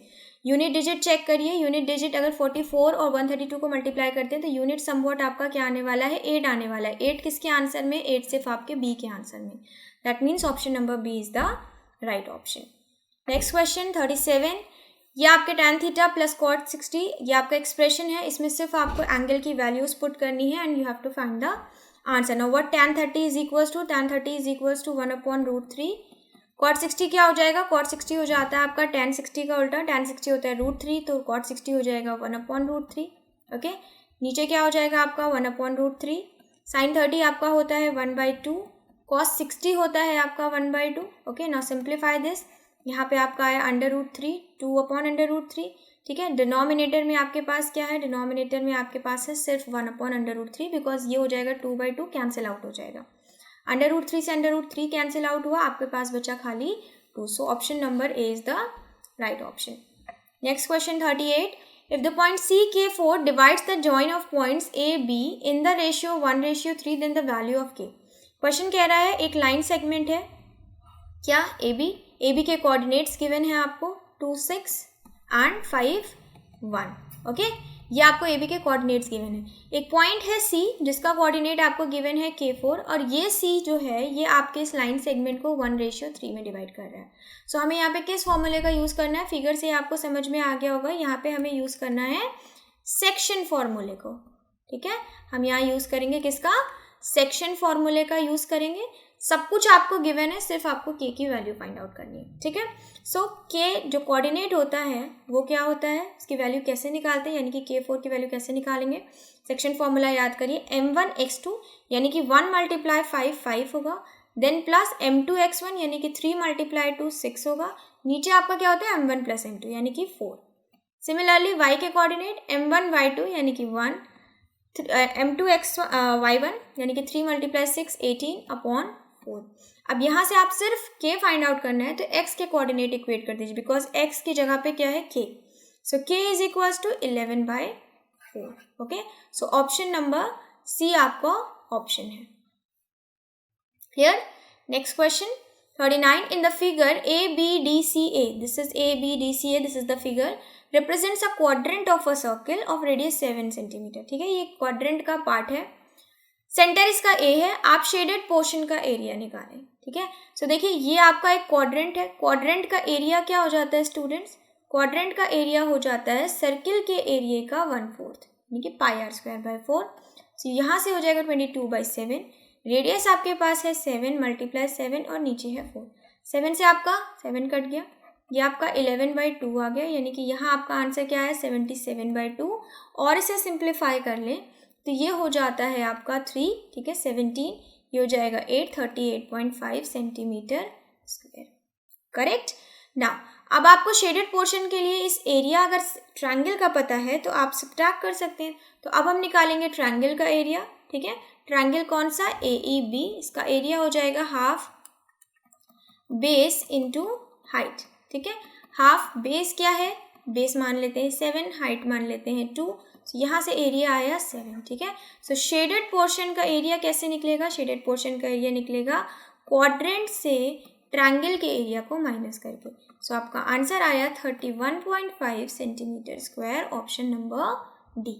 Okay, next question and last question also of section number B, if 1/2 is a zero of the polynomial this then the sum of zeros। Question कह रहा है अगर एक जीरो मान लेते हैं अल्फा है ये, ठीक है अल्फा आपका 1/2 है, एक जीरो पॉलिनोमियल इक्वेशन का ये है तो दूसरा क्या होगा। देखिए आप इस इक्वेशन को कंपेयर करिए किससे, अपनी स्टैंडर्ड इक्वेशन से, जो कि क्या होती है -α + βx + α β। अब यहाँ से आपको क्या मिल रहा है, यहाँ से आपको मिल रहा है अल्फा बीटा की वैल्यू, यानी प्रोडक्ट ऑफ जीरो की वैल्यू मिल रही है क्या, -5/4, जिसमें से आपको एक अल्फा की वैल्यू पता है 1/2 multiply beta is equals to -5/4। Simplify कर लीजिए, ये हो गया 2। सो बीटा आपको क्या मिल गया, दूसरा जीरो आपको क्या मिल गया -5/2। सो अल्फा और बीटा हमें दोनों मिल गए हैं, हमें क्या निकालना है, सम ऑफ द जीरोज यानी कि अल्फा प्लस बीटा निकालना है। तो 1/2 -5/2 ये क्या हो जाएगा आपका -4/2, और यहाँ से आपको सम ऑफ द जीरो मिल गया -2। अगर स्टूडेंट्स हम इस इक्वेशन की बात करें तो यहाँ पे सम ऑफ द जीरोज क्या था, इस इक्वेशन में कंपैरिजन पे सम ऑफ द जीरोज यानी आपका अल्फा प्लस बीटा था -k। तो अगर क्वेश्चन पूछ लेता कि find the value of k also, मान लीजिए क्वेश्चन पूछ लेता फाइंड k, सो k क्या हो जाता, सम ऑफ द जीरोज आपका है -2, ये हो जाता -k, दिस इम्प्लाइज k क्या हो जाएगा, k इज इक्वल्स टू 2 हो जाएगा। ठीक है, सो दोनों ही एक ही इक्वेशन में आपका सम ऑफ द जीरोज -2 है और k क्या हो गया, 2 हो गया। ओके, सो स्टूडेंट्स ये लास्ट क्वेश्चन था आपके सेक्शन बी का. Now we are heading towards section C, and this is totally case-based study questions, and in this you have to attempt only 8 out of 10. Okay, so the first case study is a vegetable seller has 420 potatoes and 130 tomatoes. He wants to stack them in such a way that each stack has same number and they take up at least area of the tray. Question कह रहा है seller था, मतलब एक सब्जी बेचने वाला था, उसके पास इतने आलू और इतने टमाटर थे. वो सब्जियों को इस तरीके से स्टैक में रखना चाहता है, मतलब एक के ऊपर एक या जैसे भी वो अरेंज करना चाहता है, ताकि सेम नंबर बने सारे स्टैक्स के और कम से कम एरिया ऑक्यूपाई हो ट्रे का. इस इंफॉर्मेशन पे बेस्ड आपको क्वेश्चंस के आंसर देने हैं. ठीक है, इस चीज़ का ध्यान रखिए कि वो स्टैक इस वे में करना चाहता है कि हर स्टैक के सेम नंबर हो. ओके, यानी कि पोटैटो के जितने स्टैक बनाता है और आलू के भी टोमेटो के जितने स्टैक बनाता है उनके नंबर्स सेम हो. Okay, so the first question is the total number of vegetables. देखिए टोटल नंबर ऑफ वेजिटेबल्स क्या हो जाएंगे, 420 पोटैटो है, 130 टोमेटो है, ऐड कर लेंगे 550 टोटल नंबर. ठीक है, so the first option is 550. The product of exponents of the prime factors of total number of vegetables. आप कह रहा है कि जो 550 के प्राइम फैक्टर्स निकालिए और उन फैक्टर्स के जो एक्सपोनेंट आए उनका प्रोडक्ट करिए. ठीक है, तो 550 के चलिए फैक्टर्स निकाल लें, क्या हो जाएंगे, ऐसे कर लें 110, 5 मल्टीप्लाई ऐसे ही तोड़ लीजिए, इसमें भी आ जाएगा आपका, ऐसा कोई इशू नहीं है कि नहीं आएगा. 110. ठीक है, इसको और फर्दर डिवाइड कर लें तो ये हो जाएगा 5 मल्टीप्लाई 22, और फर्दर डिवाइड कर लें तो 5 की स्क्वायर 11 मल्टीप्लाई 2. क्या और डिविजिबल है, बिल्कुल डिविजिबल नहीं है. तो ये आपका हो जाएगा 1, ये आपका हो जाएगा, यहाँ पे पावर 1 है. तो आपको क्या करना है, कह रहा है कि जितनी भी पावर्स आई हैं उनका प्रोडक्ट करिए. सो प्रोडक्ट पावर्स का प्रोडक्ट क्या हो जाएगा, product of powers, just a second, product of powers हो जाएगा आपका 2 मल्टीप्लाई 1 मल्टीप्लाई 1, यानी कि आंसर आ गया 2. So option number A is the right option. Okay. Next question 43. What is the number of vegetables that can be placed in each stack for this purpose? Question कह रहा है कि कितनी stacks बनाएं जिससे कि आपकी least area covered हो, जैसा कि सेलर बता रहा था कि लीस्ट एरिया कवर्ड हो और स्टैक्स भी इक्वल नंबर के बने. देखिए जब इस तरीके की बात आती है स्टूडेंट्स, आपको पता है भाई अगर हम स्टैक बनाएंगे तो हम क्या करेंगे, लीस्ट एरिया कवर करना है, यानी कि हम कम से कम में ज़्यादा सब्जियां रखेंगे लेकिन स्टैक्स कम बनाएंगे ताकि आपका स्पेस बचे. ठीक है, कभी भी आपने देखा होगा, ऐसा नहीं है किसी वेजिटेबल सेलर के पास सब्जियां ऐसे रखी होती हैं कि आपने एक गाजर ऐसे ऐसे करके रखी, ऐसे तो बहुत सारा स्पेस कवर होगा ना. तो जब आपकी लीस्ट की बात आए, ठीक है, कम से कम स्पेस की बात आए, तो वहाँ पे आप क्या निकाल लें, वहाँ पे आप निकाल लें हाईएस्ट कॉमन फैक्टर. ठीक है, HCF निकाल लेंगे. सो HCF निकालने के लिए पहले आपको 420 का क्या निकालना पड़ेगा और फैक्टर्स निकालने पड़ेंगे और 130 के फैक्टर्स निकालने पड़ेंगे. ठीक है, बट हम कॉमन वाला मेथड ले लेते हैं, यानी कि जिसमें कॉमन डिवाइजर, कॉमन नंबर ले लें जो डिवाइड करेगा, जब तक होगा तब तक ही करेंगे. ठीक है, जैसे फर्स्ट तो आप 10 ही ले लीजिए, 10 से ले लेंगे तो 42 और 13 बचेगा. और दूसरा कॉमन जो दोनों को डिवाइड करे वो है आपका क्या, 13 की टेबल में 42 आता है, नो 13 की टेबल में 42 नहीं आता, 52 आता है. तो इसका मतलब अब कोई ऐसा नंबर नहीं है जो कॉमन डिवाइजर हो 42 और 13 का. सो आपका HCF क्या हो गया, आपका HCF हो गया 10. ठीक है, सो इसका मतलब 10 स्टैक्स बनाएंगे हम सारी वेजिटेबल्स की और 10 स्टैक्स में लीस्ट एरिया कवर होगा. Next question, the sum of the exponents of the prime factor can be placed in each stack for this purpose. So question बोल रहा है कि जो स्टैक आपको सम ऑफ एक्सपोनेंट्स निकालना है और किसका, वो जो प्राइम फैक्टर्स आएंगे उनका जो एक्सपोनेंट आएगा उसका सम. लेकिन अब बात किसकी कर रहा है, स्टैक की बात कर रहा है. तो कितनी स्टैक्स बना रहे थे हम, 10 के प्राइम फैक्टर्स निकाल लीजिए. 10 के प्राइम फैक्टर्स क्या हो जाएंगे, 2 and 5. इनकी पावर कितनी है, इनकी दोनों की पावर आपकी क्या आएगी, दोनों की पावर आएगी 1. तो इसका बोल रहा है एक्सपोनेंट का सम करो, तो 1 + 1 क्या हो जाएगा, 1 + 1 हो जाएगा आपके पास 2. So which option, option number B is the right option. Okay, now last part of this case study. Question कह रहा है कितनी नंबर ऑफ रोज बनेंगी जिसमें हम सारी सब्जियों को प्लेस कर सकें. तो आपको पता है टोटल आपके पास 550 वेजिटेबल्स हैं और आपको इसको 10 स्टैक्स बनाने हैं. तो हर स्टैक में कितनी वेजिटेबल्स आएंगी, 550 को डिवाइड कर लीजिए आप 10 से. ठीक है, 550 को 10 से डिवाइड करेंगे तो आपके पास आंसर क्या आएगा 55. That means option number D. Okay, now next case study 2. Class 10th students of a school in Gomti Nagar have been allotted a rectangular plot of land for gardening activity. ठीक है, class 10th के बच्चों को गोमती नगर में एक rectangular plot arrange करके दिया गया है जहाँ पे उन्हें गार्डनिंग करनी है. Sapling of roses are planted on the boundary at a distance of 1 metre from each other. ठीक, क्वेश्चन कह रहे हैं हर 1 मीटर की डिस्टेंस पे आपको एक रोज की सैपलिंग लगानी है. ठीक है, ये जो आप देख रहे हो ये आपके क्या है, ये रोजेज लगे हुए हैं.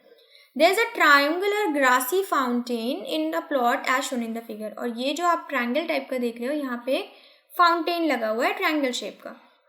The students are to sow seeds of flowering plants on the remaining area of plant. अब ये जो रिमेनिंग बचा है ना रेक्टेंगुलर, यहाँ पे आपको सीड्स को सो करना है. ठीक है, अब इस केस को देखते हुए आपको कुछ क्वेश्चंस के आंसर देने हैं.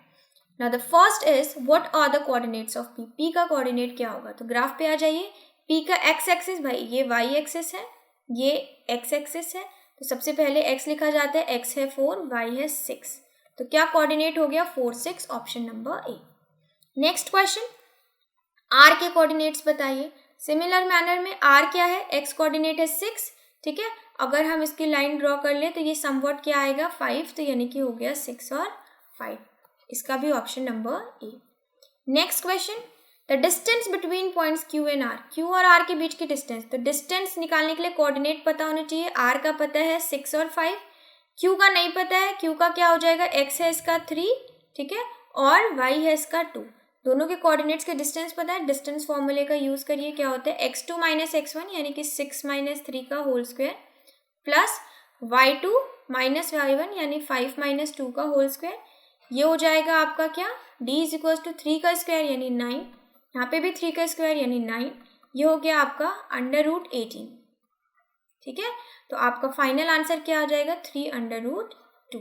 सो स्टूडेंट्स यहाँ पे आपका √3√2 अवेलेबल नहीं है. आई थिंक ये मिसप्रिंट हो गया है, तो आप इसे लिख लें 3√2 यूनिट्स. ठीक है, और इस हिसाब से आपको ऑप्शन नंबर बी राइट हो जाएगा. ठीक है, बिकॉज सोल्यूशन में कोई गड़बड़ी नहीं है, मैंने कोई मिस्टेक नहीं करी है, तो आप इसको देख लें, ये आपका मिसप्रिंटिंग होगा. सो आप इसे 3√2 कर लें और ऑप्शन बी राइट होगा. Okay, next question 14. Triangle PQR is an. Question कह रहा है ये जो ट्रायंगल बना है इसका ये कैसा ट्रायंगल है, राइट एंगल ट्रायंगल है, स्केलन है, इक्विलेटरल है. अब ये बताने के लिए तो आपको इसकी डायमेंशन पता होनी चाहिए. ठीक है, सो आपको पता है अभी हम लोगों ने निकाला ये वाली डायमेंशन तो 3√2 आई है. इसका कोऑर्डिनेट है आपका 6 5 और इसका कोऑर्डिनेट है आपका 4 6. ठीक है, और यहाँ पे आपका इसका कोऑर्डिनेट है 3 2. चलिए अब हम क्या निकालने वाले हैं, अब हम PQ की डिस्टेंस निकालने वाले हैं. PQ की डिस्टेंस हो जाएगी 4 माइनस 3, ठीक है, इसका स्क्वायर प्लस 6 माइनस 2 का स्क्वायर. ये हो जाएगा √1 प्लस 4 का स्क्वायर हो जाएगा 16, तो ये हो गया आपका √17. ओके, नेक्स्ट क्वेश्चन, नेक्स्ट आपका PR की डायमेंशन निकाल लें. सो PR की डायमेंशन क्या हो जाएगी 6 माइनस 4 हो जाएगा x2 minus x1 square plus y2 minus y1 यानी कि 5 माइनस 6 का स्क्वायर. ओके, सो ये हो जाएगा 6 माइनस 4 2 का स्क्वायर हो जाएगा आपका 4, 5 माइनस 6 माइनस 1 का स्क्वायर हो जाएगा 1, तो ये हो गई √5. तो आप देख रहे हैं तीनों ही डायमेंशंस क्या हैं, डिफरेंट हैं. तो तीनों डिफरेंट डायमेंशंस किस में होती है, स्केलन में. इसका मतलब ये एक स्केलन ट्रायंगल है. ओके, ना next question 50. The centroid of triangle PQR. Centroid निकालने के लिए क्या होता है, आपको पहले डायमेंशन पता होनी चाहिए, देन आपका सेंट्रॉइड का फॉर्मूला है. तो ये है आपका 6 5, ये है आपका 4 6 और ये है आपका 3 2. करेक्ट. अब सेंट्रॉइड का फॉर्मूला क्या होता है, सेंट्रॉइड का फॉर्मूला होता है x1 plus x2 plus x3 upon 3 और y1 plus y2 plus y3 upon 3. ये आपका सेंट्रॉइड का फॉर्मूला है. वैल्यू रख दीजिए. 4 प्लस 6 प्लस 3 कितना हो जाएगा 4 प्लस 6 यानी कि 10 प्लस 3 यानी कि 19/2, 13/2 3. और ये हो जाएगा y1 प्लस y2 प्लस 3 यानी कि 6 प्लस 5 11, 11 प्लस 2 13, ये हो जाएगा 13/3. सो दोनों आपके 13/3 हैं यानी कि option number B. So students ये थे आज आपके सैम्पल पेपर 3 के 50 क्वेश्चंस. आई होप आपको समझ में आया हो. If you have any problem, अगर कोई सी क्वेश्चन में किसी सोल्यूशन में आपको दिक्कत होती है तो आप प्लीज़ कमेंट बॉक्स में मेंशन करिए। आई विल ट्राई कि मैं उसे नेक्स्ट सैम्पल पेपर या नेक्स्ट जो भी वीडियो होगी उसमें मैं समझा दूँ, आपके डाउट्स क्लियर हो जाएं। एंड आई वुड सजेस्ट कि आप अगर बुक परचेज़ कर लें अरिहंत की और उसे लेके बैठें तो आपके लिए ज़्यादा बेहतर होगा। इसलिए बेहतर होगा बिकॉज आपको नोट्स कम बनाने पड़ेंगे। हो सकता है मे बी ऐसा कोई क्वेश्चन हो जो आपको लगता है इंपॉर्टेंट है, लाओ इसका स्क्रीनशॉट ले लें, लाओ इसके नोट्स बना लें, तो बुक में ऑलरेडी अवेलेबल है। और प्रैक्टिस के लिए कुछ ना कुछ तो आप परचेज़ करेंगे ही, तो सैम्पल पेपर सबसे बेस्ट है।